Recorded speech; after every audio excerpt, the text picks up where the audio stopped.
শেষ পর্যন্ত গুঞ্জন সত্যি হলো, সৌদি আরবে পাট চুকালেন ব্রাজিলিয়ান তারকা Neymar. Saudi club Al Hilal সোমবার 27 তারিখ রাতে জানিয়েছেন পারস্পরিক সম্মতিতে নেইমারের সঙ্গে চুক্তি বাতিল করতে রাজি হয়েছেন তারা।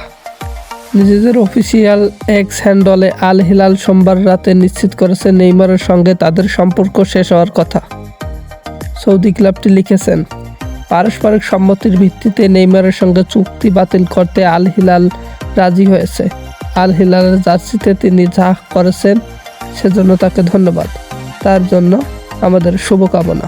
এর আগে এক গণমাধ্যমের মধ্যে জানা গিয়েছে আল হিলালের সঙ্গে নেইমারের চুক্তি শেষ হতে যাচ্ছে। যদি চুক্তি বাতিল হয়ে যায় তাহলে নেইমার 6 মাসের চুক্তিতে সান্তোসে আসতে পারেন। সেই ঘোষণার ঠিক পরের দিনে আল হিলালের সঙ্গে চুক্তি বাতিল করে নেইমার জুনিয়র।